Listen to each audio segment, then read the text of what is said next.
What started as a routine business flight at 30,000 feet quickly turned into a moment that would change multiple lives forever.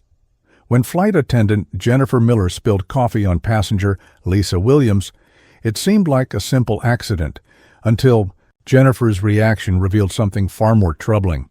The cruel words that followed, the blatant disrespect, the shocking prejudice displayed in front of two young children. It was the kind of incident that passengers whisper about and airlines desperately hope to avoid. But Jennifer had no idea that someone was watching, someone who had the power to ensure there would be consequences, someone who owned not just a seat on the plane, but the entire aircraft itself. Sometimes justice comes from the most unexpected places, and sometimes the worst moments become catalysts for the most extraordinary changes. This is the story of what happened when discrimination met accountability at 30,000 feet, and how one terrible incident transformed into something beautiful that would impact hundreds of lives. Fasten your seatbelts. This flight is about to get very interesting. Sarah Johnson adjusted her reading glasses and settled into seat 2A. The plush leather of the first-class cabin welcoming her after a grueling week of business meetings in Chicago. At 42, she had learned to appreciate these moments of quiet luxury, especially when flying on one of her own aircraft. Not that anyone aboard knew that detail. Sarah preferred to keep her ownership of Skyline Regional Airlines as private as possible during her travels.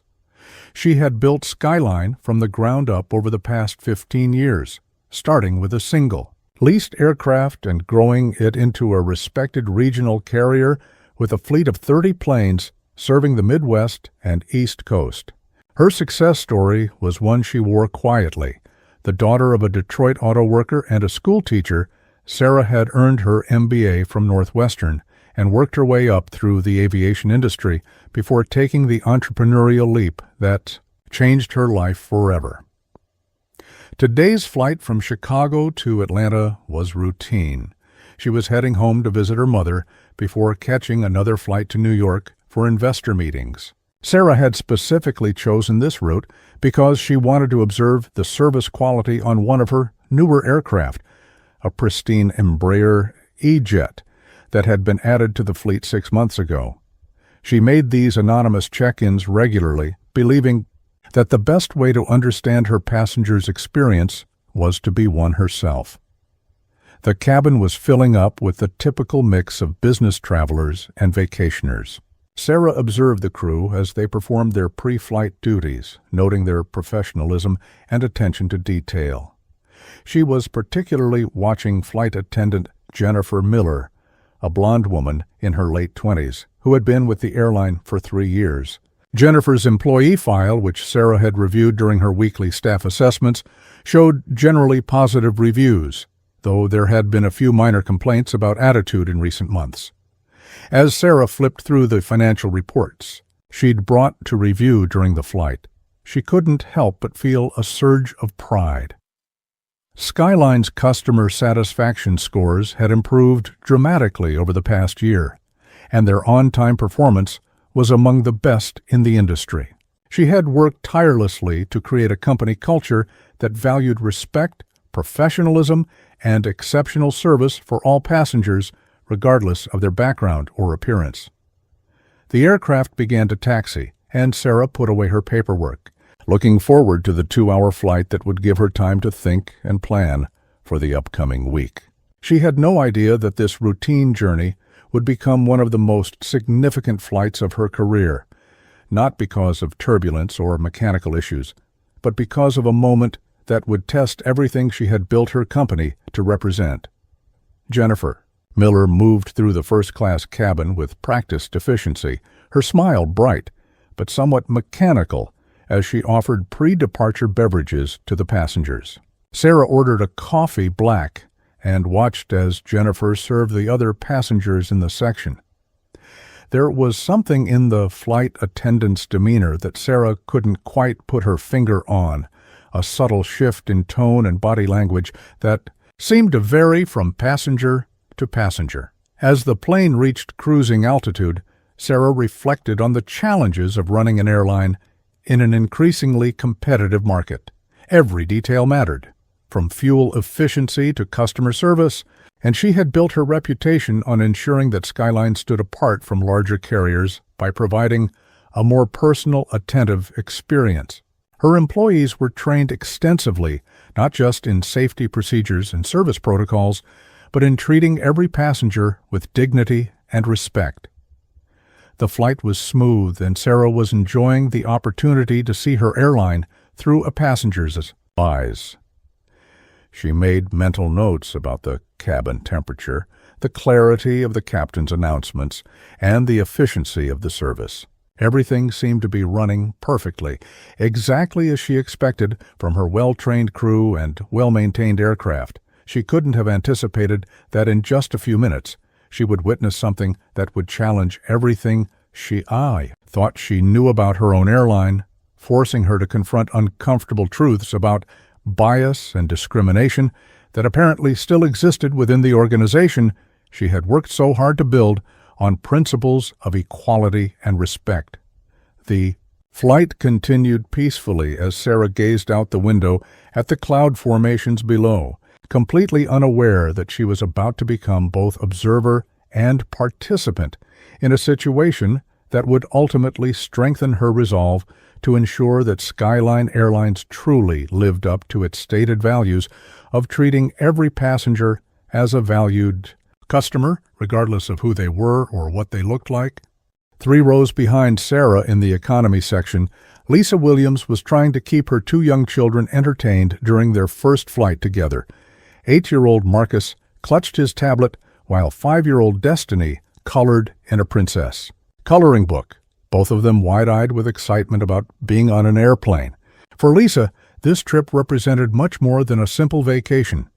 It was a celebration of how far she had come.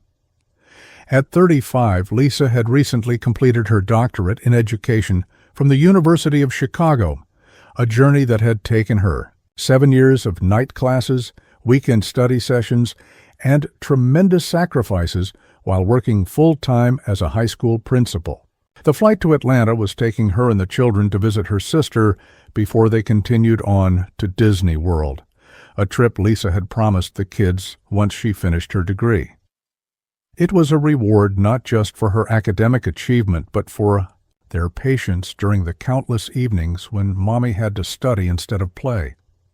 Lisa had chosen to fly Skyline Airlines based on positive reviews she'd read online about their family-friendly service and reasonable prices.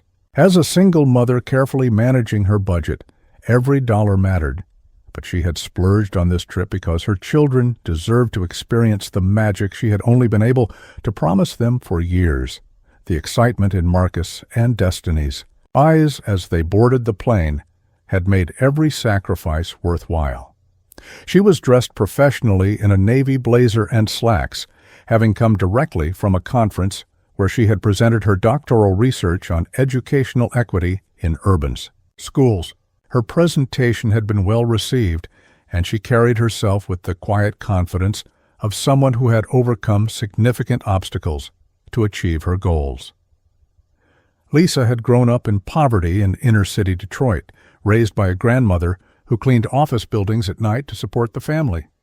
Education had been her pathway out of those circumstances, and now she dedicated her career to ensuring other children had the same opportunities. As the flight attendant began beverage service, Lisa helped Marcus put away his tablet and reminded Destiny to be careful with her crayons.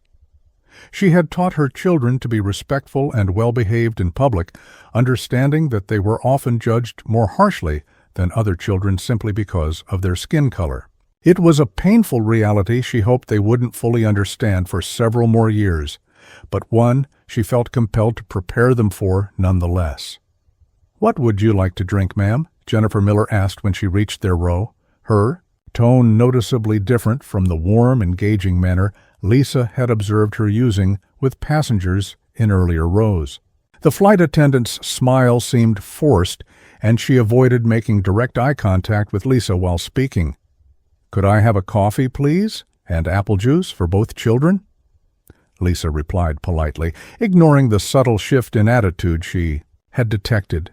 She was accustomed to such microaggressions and had learned to choose her battles carefully, especially when her children were present. Jennifer nodded curtly and moved to prepare the beverages. Lisa watched as the flight attendant's demeanor immediately brightened when she reached the next row, where a white businessman sat reading a newspaper. The contrast was subtle, but unmistakable to someone who had experienced such treatment countless times throughout her life. Marcus tugged on his mother's sleeve. "Mommy, why did that lady look at us funny?" he whispered, his perceptive 8-year-old mind already beginning to notice the differences in how people treated his family. "She's just busy, sweetheart," Lisa replied, stroking his hair gently. "Sometimes people have a lot on their minds." She wasn't ready to have the conversation about prejudice and discrimination with her children, not yet.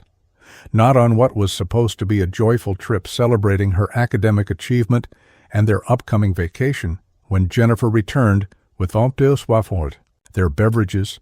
She placed the cups on their tray tables with less care than Lisa had observed her taking with other passengers. The coffee sloshed slightly in its cup, coming dangerously close to spilling, but Lisa simply smiled and thanked her, determined not to let anything diminish the happiness of this special trip with her children. Destiny looked up from her coloring book with bright eyes. "Mommy, when we get to Disney World, can we ride the princess ride first?" she asked, her excitement infectious despite the uncomfortable interaction they had just experienced. "Of course, baby girl," Lisa replied, her heart swelling with love and determination. "We're going to ride everything you want to ride." She refused to let one person's attitude affect the joy she felt in finally being able to give her children this experience. They deserved every magical moment that lay ahead, and she was going to make sure they got it. The plane continued its journey through the clear afternoon sky, carrying passengers toward their various destinations, unaware that the small seeds of tension planted during beverage service would soon grow into something much larger, something that would change multiple lives before the flight reached its conclusion. 20 minutes into the beverage service, Jennifer Miller was working her way back through the cabin with a fresh pot of coffee, refilling cups for passengers who had requested seconds. The flight was proceeding normally, and she was looking forward to the brief break that would come once the service was completed. Her mind was already on her weekend plans and the date she had that evening in Atlanta. As she approached row 12, where Lisa Williams sat with her children, Jennifer's attention was momentarily diverted by a passenger in row 11 who was waving his empty cup, clearly wanting a refill. She turned to acknowledge him while still moving forward, the coffee pot in her right hand and a stack of napkins in her left. The aircraft hit a small pocket of turbulence at that exact moment, causing Jennifer to stumble slightly and lose her grip on the coffee pot. The scalding liquid splashed directly onto Lisa Williams, soaking her navy blazer and white blouse. Lisa gasped in shock and pain as the hot coffee burned through her clothing, instinctively jumping up from her seat to prevent the liquid from reaching her children. Marcus and Destiny both cried out in alarm, frightened by their mother's sudden movement and the chaos of the spill. "Oh no," Destiny whimpered, dropping her crayons as she watched her mother's clothes become stained with dark coffee. "Mommy, you hurt?" Marcus asked, his 8-year-old voice filled with concern as he reached toward his mother. Instead of immediately apologizing and rushing to help, Jennifer's first reaction was defensive and dismissive.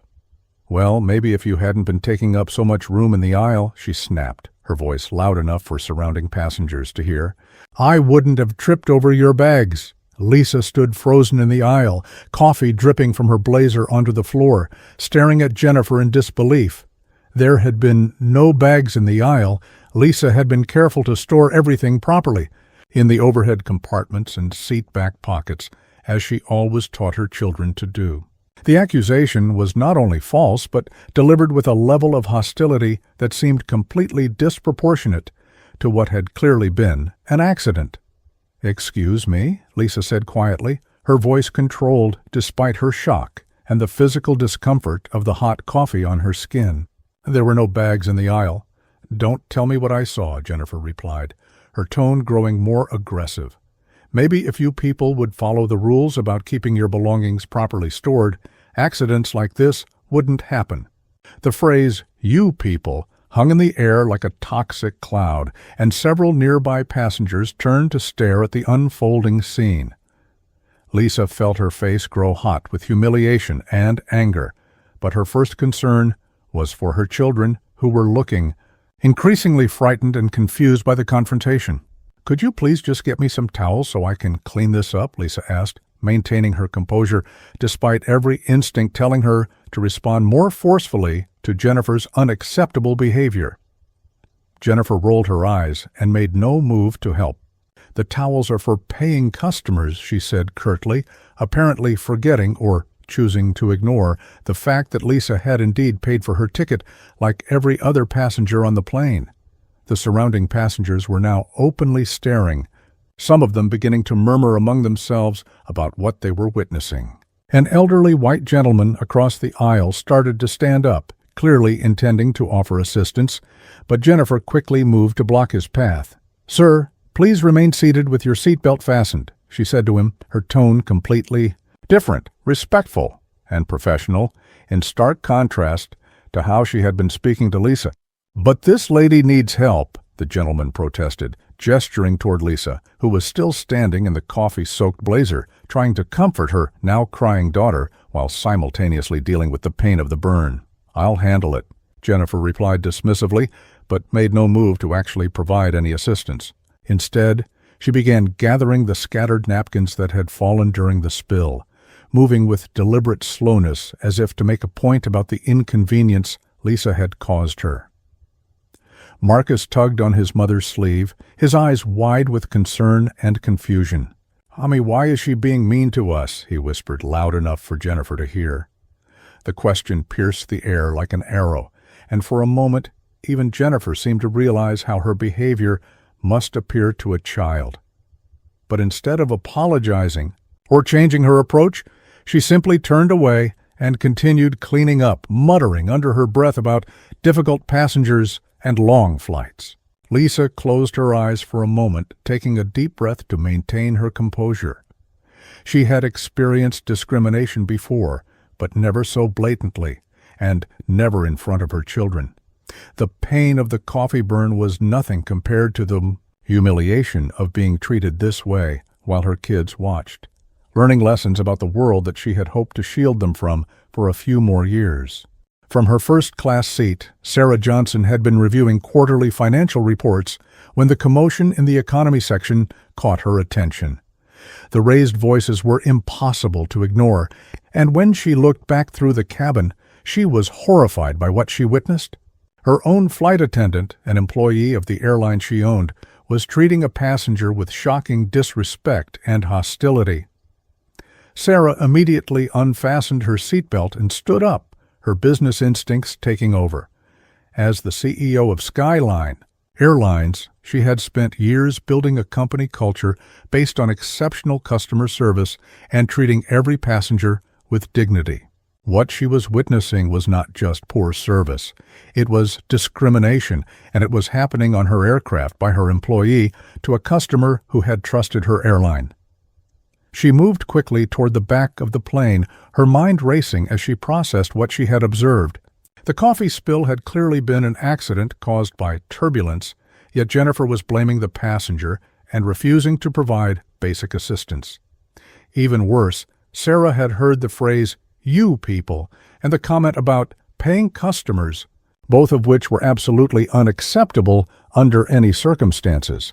As she approached row 12, Sarah could see the full extent of the situation. The passenger, a well-dressed black woman with 2 young children, was standing in coffee-soaked clothing, trying to comfort her crying daughter while managing her own obvious distress. The woman's professionalism and composure under such circumstances impressed Sarah even as her anger toward Jennifer continued to build. "Is everything all right here?" Sarah asked, her voice calm but carrying unmistakable authority. She directed her question to Lisa, deliberately ignoring Jennifer for the moment. Lisa looked up, surprised to see a first-class passenger approaching. "There was an accident with the coffee," she said simply, not wanting to create more drama in front of her children, but clearly still shaken by the experience. "I can see that," Sarah replied warmly, "and I can also see that you haven't received proper assistance." She turned to look at Jennifer, who had suddenly realized that someone was watching her behavior closely. "Could you please get this passenger some towels and see if we have any spare clothing in our courtesy kit?" Jennifer's demeanor shifted. Immediately, when she realized she was being observed by someone who carried themselves with obvious authority. "Of course," she stammered, finally moving to help in the way she should have done immediately after the spill occurred. "Actually, don't worry about it," Sarah said, her tone growing cooler toward Jennifer. "I'll take care of this personally." She turned back to Lisa with a genuine smile. "I'm Sarah, and I'm going to make sure you and your children are taken care of properly." She knelt down to speak to Marcus and Destiny, who had stopped crying but still looked upset and confused by everything that had happened. "Hi there," she said gently.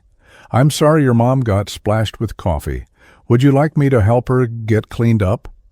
Both children nodded solemnly, impressed by this kind stranger who was treating their mother with respect after the flight attendant had been so mean. Sarah's heart broke a little, seeing how young they were, knowing that they had just witnessed their first clear example of discriminatory treatment. "Ma'am, you really don't need to help," Lisa said, though her voice carried gratitude for Sarah's intervention. "I'm sure the flight attendant can—" "No," Sarah interrupted firmly. "You deserve much better service than what you've received today. Please, let me help make this right." She was already formulating in her mind how she would address this situation, but her immediate concern was ensuring that Lisa and her children were properly cared for. Sarah retrieved towels from the galley and helped Lisa clean the coffee from her clothing as much as possible. She also found one of the complimentary Skyline Airlines sweatshirts they kept for passengers who got cold during flights, offering it to Lisa to wear over her stained blouse. "Thank you so much," Lisa said, accepting the sweatshirt gratefully. "This is very kind of you, especially since you don't work for the airline," Sarah smiled cryptically. "Well, let's just say I have a strong interest in making sure Skyline Airlines passengers receive the service they deserve." She helped Lisa get settled back into her seat and made sure both children had fresh apple juice and some complimentary snacks from first class. "What's your name?" Sarah asked as she prepared to return to her seat, already planning her next steps. "Lisa Williams," came the reply, "and these are my children, Marcus and Destiny." "It's wonderful to meet you all," Sarah said warmly. "Dr. Williams, I imagine?" Lisa looked surprised. "How did you know?" Sarah gestured toward the conference materials visible in Lisa's carry-on bag, which bore the logo of an educational symposium. "I recognize dedication and achievement when I see it," she said with a smile. "Congratulations on your doctorate." As Sarah walked back toward first class, her mind was already working through the consequences that would follow this flight. Jennifer Miller had violated every principle that Skyline Airlines stood for, and there would be accountability. But, more than that, Sarah realized she needed to examine whether this was an isolated incident or a sign of deeper problems within her organization that she had failed to recognize. As Sarah returned to her first-class seat, her mind was racing with the implications of what she had just witnessed. The scene in row 12 had shaken her more than any business crisis she had ever faced. This wasn't about profit margins or competitive pressures.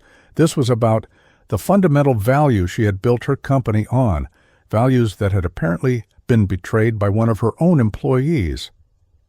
She pulled out her phone and began typing detailed notes about everything she had observed, wanting to document the incident while it was still fresh in her memory. The timeline, the specific words used, the other passengers who had witnessed the event. Everything would be important when she addressed this situation formally.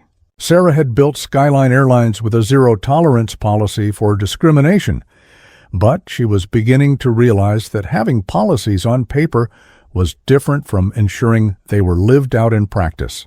Jennifer Miller had moved to the front galley and was now performing her duties with exaggerated efficiency, clearly aware that her behavior was being watched. Sarah observed her interactions with other passengers, noting subtle differences in tone and body language that she might have missed if not for the incident with Dr. Williams. There were patterns emerging that suggested this wasn't an isolated occurrence. The captain's voice came over the intercom announcing their descent into Atlanta. Sarah realized that time was running short. Once they landed, Dr. Williams and her children would disembark, and the opportunity to make things right would be lost. More importantly, other passengers would leave with their own impressions of what Skyline Airlines represented based on what they had witnessed today. She made a decision that would change everything.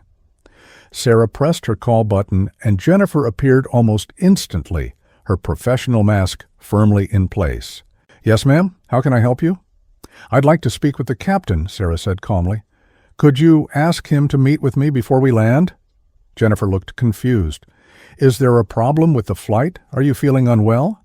"Just let him know that Sarah Johnson would like a word with him," she replied, watching Jennifer's face carefully for any recognition of the name. There was none. Jennifer nodded and moved toward the cockpit, apparently having no idea that she had just been asked to summon the captain to meet with the owner of the airline. Sarah wasn't entirely surprised. She maintained a relatively low public profile, and many of her frontline employees knew her only by reputation, if at all. While waiting for Captain Davis to appear, Sarah continued observing the cabin dynamics. Several passengers were still glancing back toward row 12, where Dr. Williams was helping her children prepare for landing. The elderly gentleman who had tried to help earlier caught Sarah's eye and shook his head disapprovingly, clearly still upset by what he had witnessed. Captain Robert Davis appeared in the first-class cabin 5 minutes later, his expression professional, but curious. He was a 20-year veteran pilot who had been with Skyline for 8 years, one of Sarah's most trusted and experienced captains. When he saw who had requested the meeting, his expression shifted to one of surprise and concern. "Ms. Johnson," he said quietly, using her title that most passengers wouldn't recognize. "I wasn't aware you were on my flight today. Is there something wrong?" Sarah gestured for him to lean closer so their conversation wouldn't be overheard. "Captain Davis, we have a serious problem, and I need your help to address it properly." She quickly outlined what she had witnessed, watching his expression grow increasingly troubled as she described Jennifer's behavior toward Dr. Williams and her children. "I had no idea," Captain Davis said, his voice heavy with concern. "Ms. Miller has always been professional in her interactions with the flight crew, but what you're describing is completely unacceptable. I need you to make an announcement," Sarah said firmly. "I want Dr. Lisa Williams and her children to remain on board after all other passengers have deplaned. Tell her there's been a scheduling issue with her connecting flight and that airline personnel need to speak with her about rebooking options." Captain Davis nodded immediately. "Of course. And Ms. Miller?" "She stays too," Sarah replied. "In fact, I think it's time she learned exactly who she's been working for and what the consequences are for treating passengers the way she treated Dr. Williams today." The plane was now on final approach, and Sarah could feel the familiar sensation of descent that she had experienced thousands of times in her years of building and running an airline. But this landing felt different. It marked not just the end of a flight, but potentially the beginning of significant changes in how she ensured her company's values were upheld at every level, as the aircraft touched down smoothly on the runway. In Atlanta, Sarah was already planning her next moves.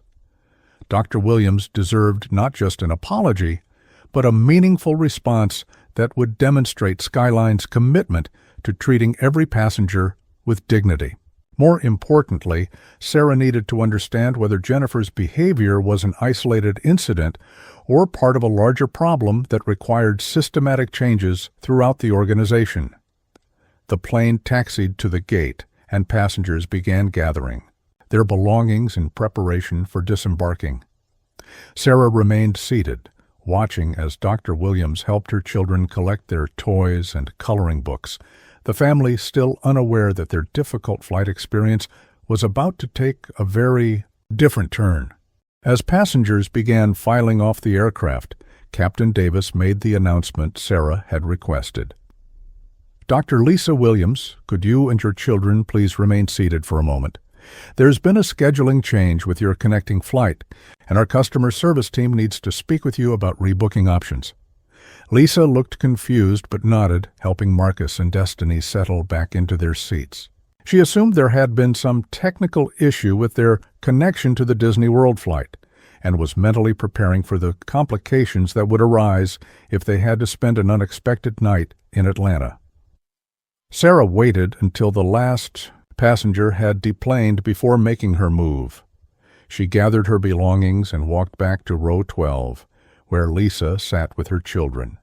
Jennifer Miller was still in the galley, cleaning up from the flight and preparing for the quick turnaround before the next departure.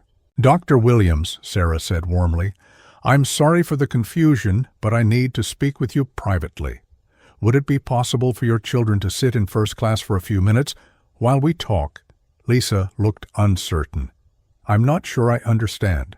Are you with the airline?"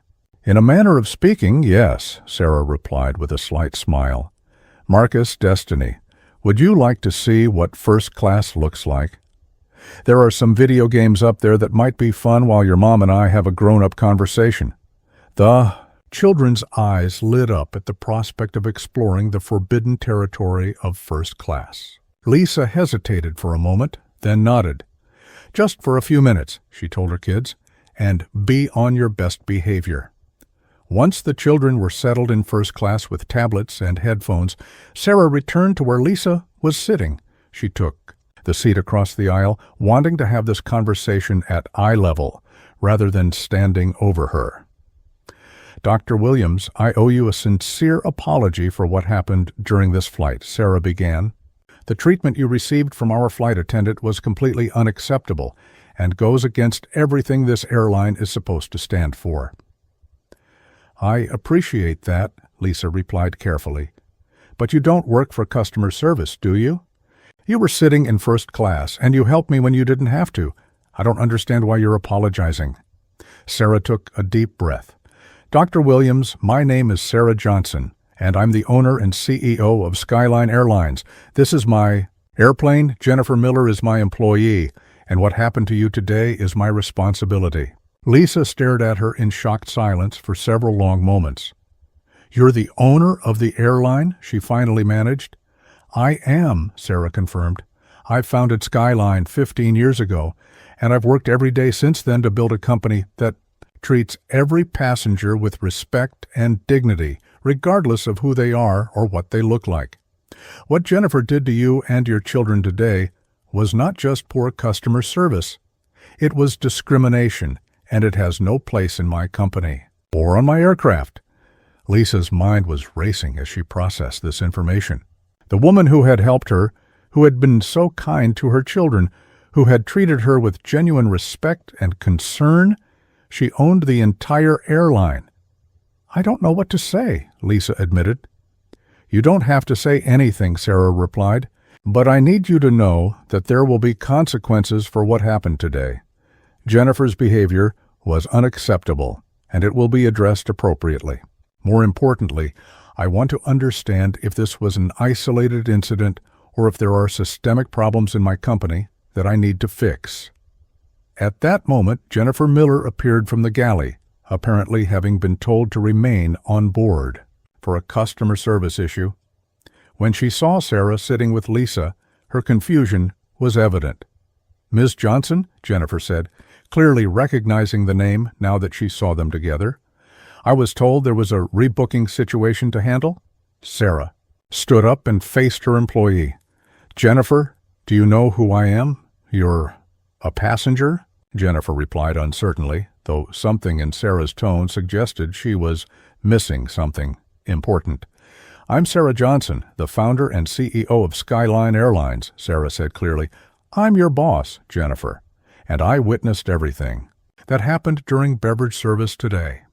The color drained from Jennifer's face as the reality of the situation hit her. She had been rude, dismissive, and discriminatory toward a passenger while the owner of the airline was sitting just a few rows away, watching everything unfold. I can explain," Jennifer stammered. "I hope you can," Sarah replied firmly, "because Dr. Williams here is exactly the kind of passenger we should be honored to serve. She's an accomplished educator who has earned her doctorate. She's traveling with her 2 well-behaved children, and she chose to fly with us instead of our competitors. Instead of treating her with the respect she deserved, you blamed her for your own clumsiness, refused to help clean up the mess you made, and made discriminatory comments that had nothing to do with the situation." Jennifer opened her mouth to protest, but Sarah held up her hand. "I heard you say, 'you people,' Jennifer.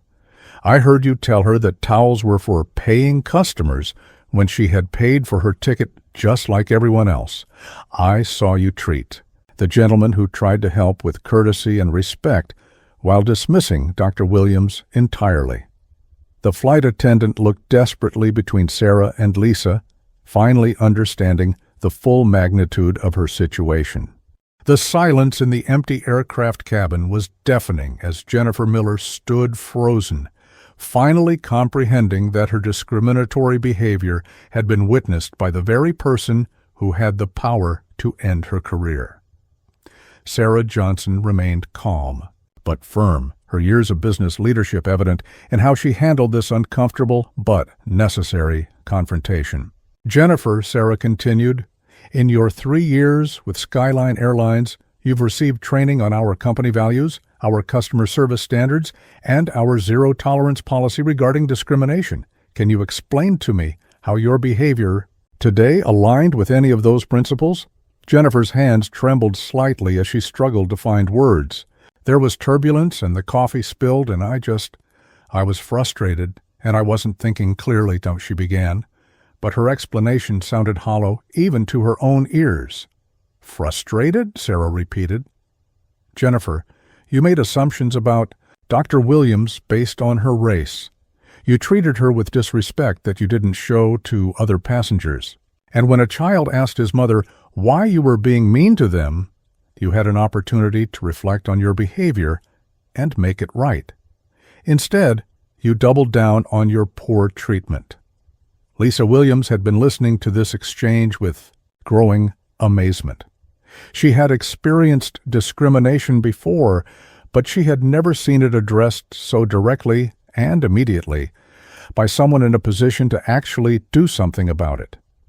The fact that the airline's owner had witnessed the incident firsthand and was taking immediate action was both shocking and deeply validating.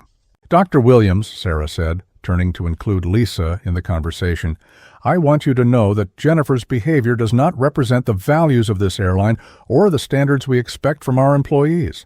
But I also need to ask, have you experienced anything like this before when flying with us?" Lisa hesitated for a moment, then decided to be honest. "This was actually my first time flying Skyline," she admitted.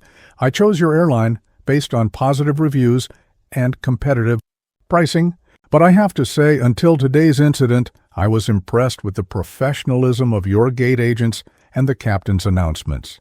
It was really just Jennifer's behavior that created a negative experience," Sarah finished. "I understand, and I'm grateful for your honesty." Jennifer finally found her voice again. "Ms. Johnson, I know I made mistakes today, but I've been a good employee. My performance reviews have been positive, and I've never had any serious complaints.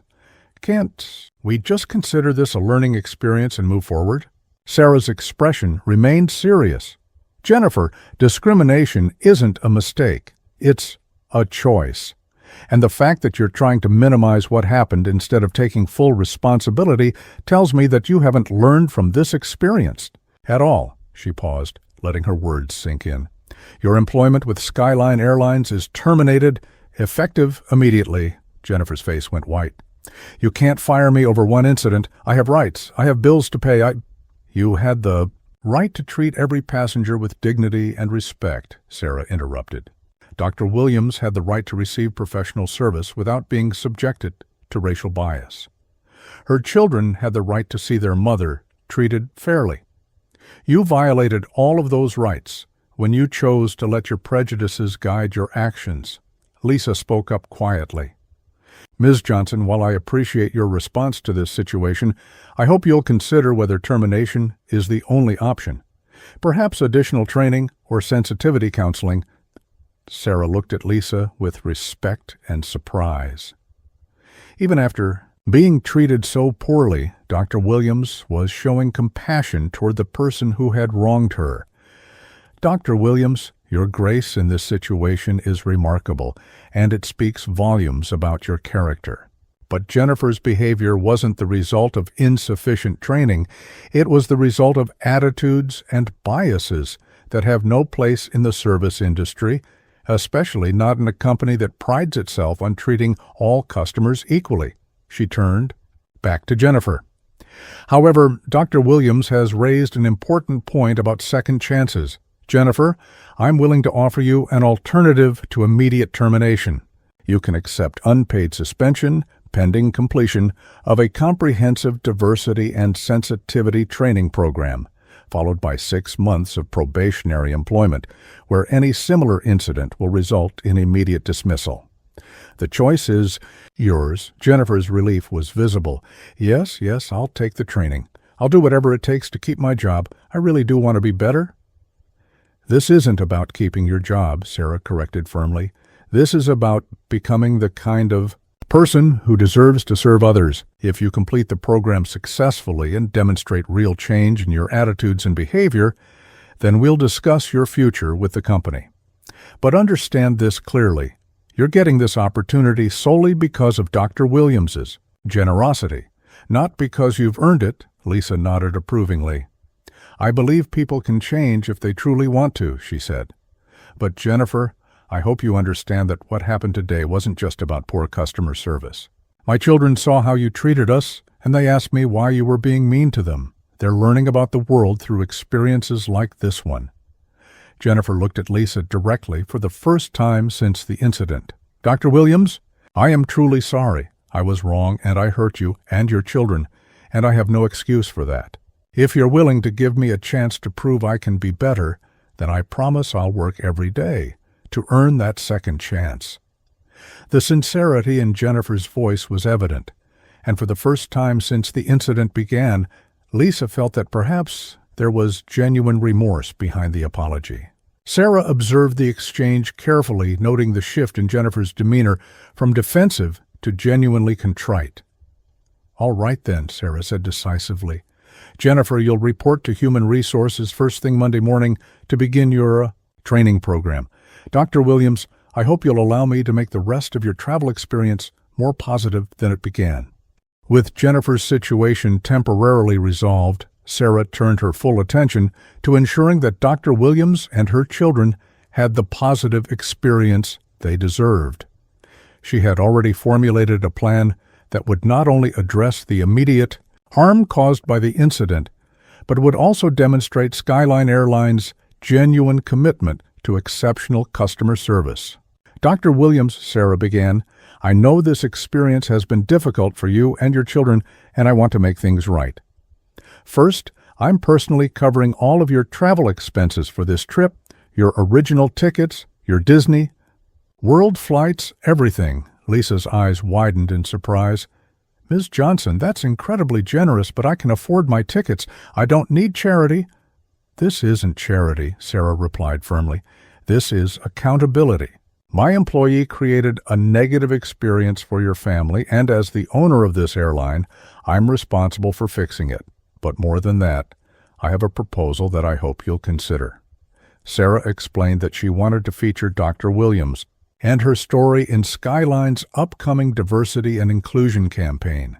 Your achievements as an educator, your grace under pressure today, and your willingness to give Jennifer a second chance These are exactly the qualities we want to celebrate, and the kind of passengers we want to attract to Skyline. I'm not sure I'm comfortable being in advertisements, Lisa said hesitantly. Not advertisements, Sarah clarified. Educational materials for our staff training programs. Your story would help train future employees about the real impact of discrimination and the importance of treating every passenger with dignity. Of course, you'd be compensated for your time and participation. Lisa considered this carefully. As an educator, she understood the value of using real experiences to teach important lessons. If it would help prevent other families from going through what we did today, then I'm interested in learning more. Sarah smiled, impressed once again by Lisa's focus on helping others, even after her own negative experience. There's something else, she continued. Skyline Airlines has a scholarship program for children of educators. I'd like Marcus and Destiny to be our newest recipients. Ms. Johnson, you're being too generous, Lisa protested. I appreciate everything you're doing, but this is starting to feel like you're trying to buy my silence about what happened. Sarah shook her head emphatically. Dr. Williams, nothing I do could buy your silence, nor would I want to. What happened today was wrong, and you have every right to share that experience with whoever you choose. These gestures aren't about preventing you from speaking out. They're about demonstrating that when Skyline Airlines makes a mistake, we take responsibility, and we make it right. She paused, then continued with obvious sincerity. But honestly, Dr. Williams, this is also personal for me. I built this airline because I believe in providing opportunities and breaking down barriers. You represent everything I hoped Skyline would serve. Hard-working people achieving their dreams, families creating memories, individuals overcoming obstacles to build better lives. The fact that one of my employees treated you with disrespect makes me question whether I've been successful in building the kind of company I envisioned. Lisa was quiet for a long moment, processing everything Sarah had said. You know, Ms. Johnson, I've spent my career in education, fighting for equity and opportunity for all students, regardless of their background. What you're describing, using this experience to train others, creating scholarships for underserved children, that aligns with values I understand and support. Then you'll consider it? Sarah asked hopefully.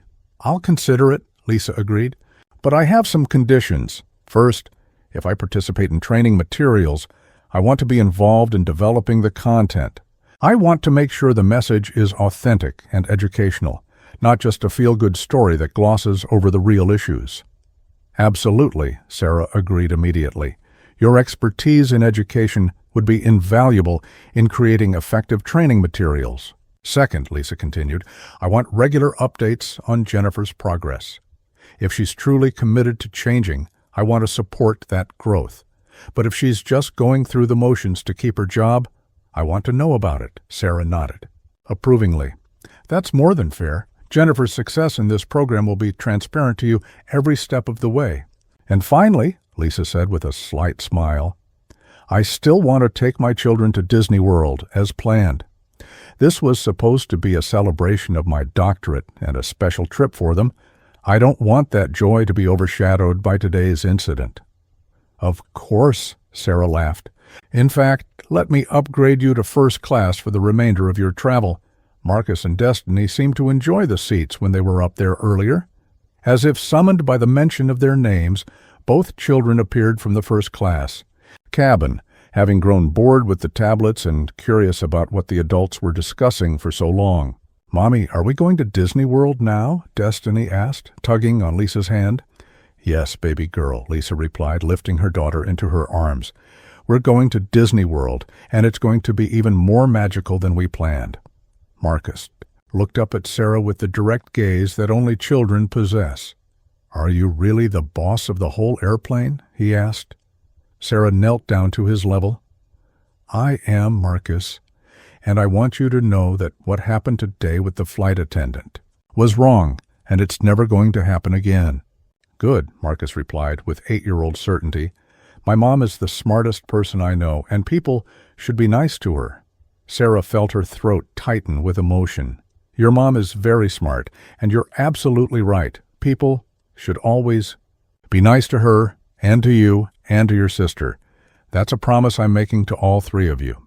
6 months later, Sarah Johnson stood in the boardroom of Skyline Airlines headquarters, reviewing the quarterly customer satisfaction reports with a sense of deep satisfaction. The numbers told a story of remarkable improvement across every metric that mattered. Passenger complaints were down 30%, employee satisfaction was at an all-time high, and most importantly, the company had implemented comprehensive diversity and inclusion training that was already showing measurable results. The centerpiece of the new training program was a video featuring Dr. Lisa Williams, who had become not just a consultant to the airline, but a genuine friend and advisor to Sarah. Lisa's presentation about the impact of discrimination was powerful and moving, helping employees understand that every passenger had a story, dreams, and dignity that deserved respect. Jennifer Miller had successfully completed her training and probationary period, emerging as one of the airline's most improved employees. The change in her attitude and behavior was genuine and dramatic. She had taken the opportunity for growth seriously and had become an advocate for inclusive service among her fellow flight attendants. Her transformation had been so complete that Sarah had asked her to participate in training new hires, sharing her own story as an example of how people could overcome their biases and become better. "The Williams Scholarship recipients are here for their presentation," Sarah's assistant announced, interrupting her review of the reports. Sarah smiled and closed the folder.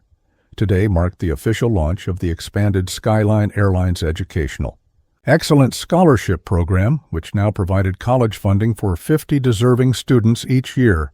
Marcus and Destiny Williams, though still too young for college, had become the program's ambassadors, helping select recipients and sharing their mother's message about the importance of education and perseverance. Dr. Lisa Williams entered the boardroom with her characteristic grace and confidence, followed by Marcus and Destiny, now 9 and 6, respectively. Both children had grown more articulate and confident over the past months, frequently speaking at school events about their unique experience and their mother's achievements. "Sarah!" Destiny called out, running to give her a hug. The formal boundaries between airline executive and passenger family had long since dissolved into genuine friendship. "Are you ready for the presentation?" Sarah asked Lisa, who was reviewing her notes one final time. "As ready as I'll ever be," Lisa replied with a smile. "Though I have to admit, it still feels surreal sometimes that a negative experience turned into something so positive and far-reaching." The presentation was being held in Skyline's main hangar, with employees from across the company in attendance, along with scholarship recipients, local media, and community leaders. Sarah took the stage first, outlining the company's commitment to diversity and inclusion, but the real power came when Lisa stepped forward to speak. "6 months ago," Lisa began, "my children and I boarded a Skyline Airlines flight, expecting nothing more than safe professional transportation to our vacation destination. What we experienced instead was discrimination that could have left us feeling defeated and devalued. But because of how one person, Sarah Johnson, chose to respond to that incident, it became the beginning of positive changes that have impacted hundreds of people." She went on to describe the scholarship program, the employee training initiatives, and the cultural changes within Skyline Airlines that had emerged from their initial negative experience.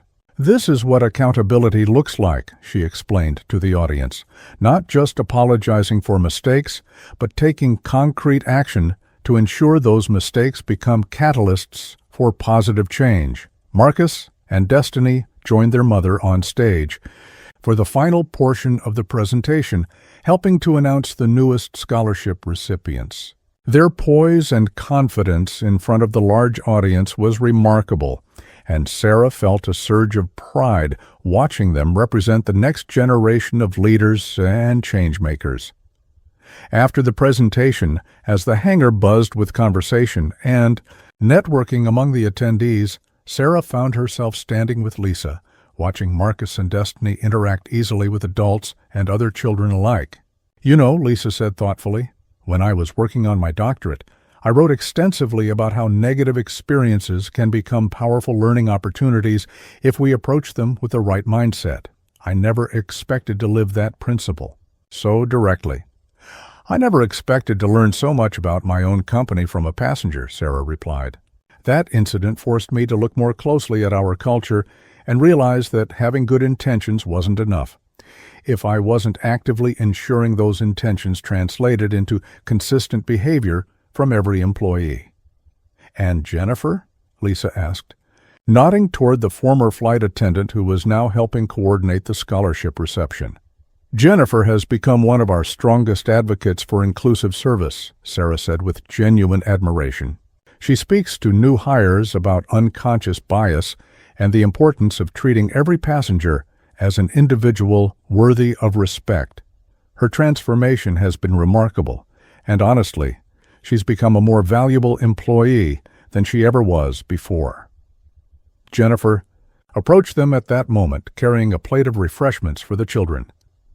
"Dr. Williams, Marcus, Destiny," she said warmly, "I wanted to thank you again for giving me the opportunity to be part of today's celebration.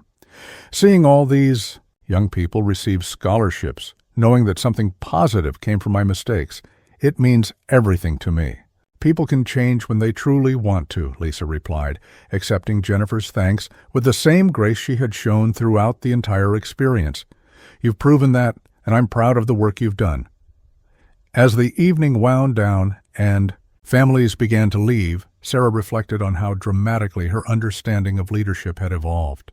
Building a successful business was one thing, but creating an organization that truly lived its values required constant vigilance and the courage to address problems honestly when they arose. "Sarah," Marcus tugged on her sleeve, bringing her back to the present moment.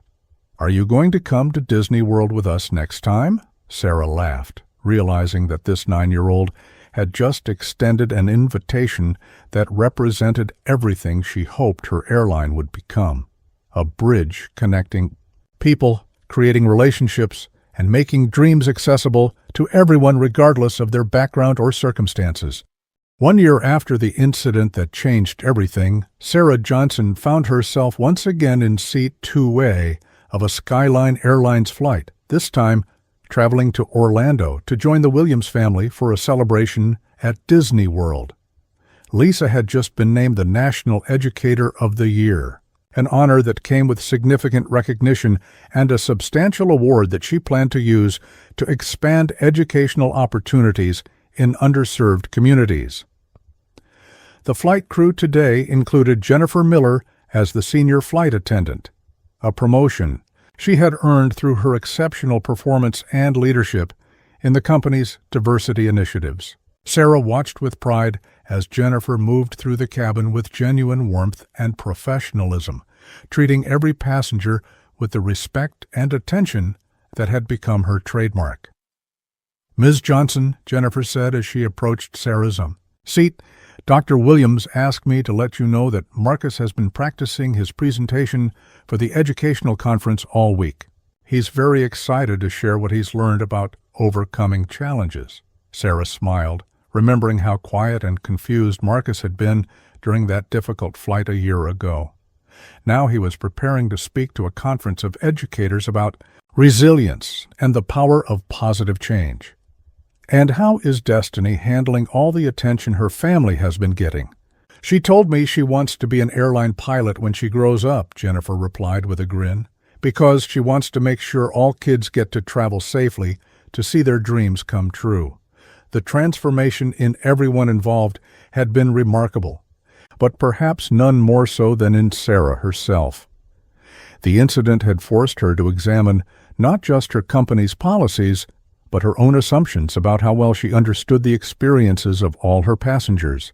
She had implemented regular mystery passenger programs where she and other executives flew anonymously to observe service quality, and she had established direct feedback channels that allowed passengers to communicate concerns immediately to senior leadership. As the plane reached cruising altitude, Sarah reflected on the ripple effects that had emanated from a single moment of discrimination. The Williams Scholarship Program now served students in 12 states. Jennifer had been featured in airline industry publications as an example of successful employee development, and Skyline's diversity and inclusion program had become a model that other companies sought to emulate. But the most meaningful change had been in the relationships forged through adversity.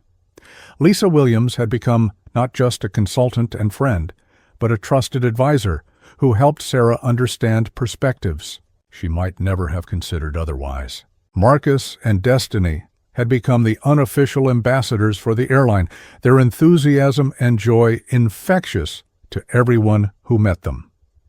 The flight to Orlando was smooth and efficient, with Jennifer and her crew providing the kind of service that had made Skyline Airlines one of the most highly rated carriers in customer satisfaction surveys. As they prepared for landing, Sarah felt a deep sense of gratitude for the journey that had brought them all to this point.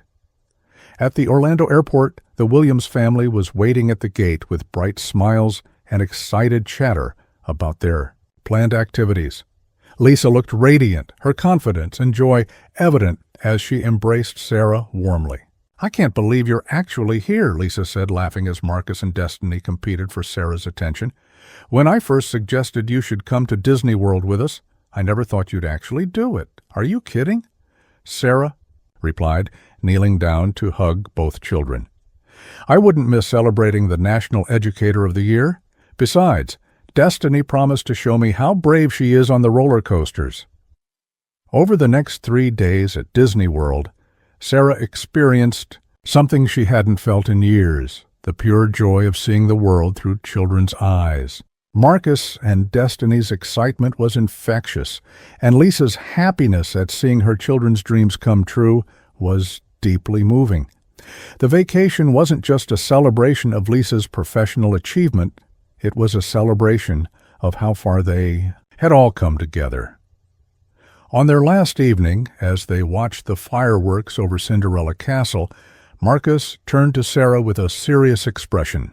"Sarah, do you remember when I asked you why that mean lady was being unfair to us?" "I remember," Sarah replied, wondering where this conversation was heading. "I understand now," Marcus said with 10-year-old wisdom. "She was wrong, but you made it right. And now good things happened for lots of people, because you didn't just say sorry, you actually fixed the problem." Sarah felt tears prick her eyes at his mature understanding of the situation. "That's exactly right, Marcus. When something bad happens, we have a choice. We can ignore it, or we can use it to make things better for everyone."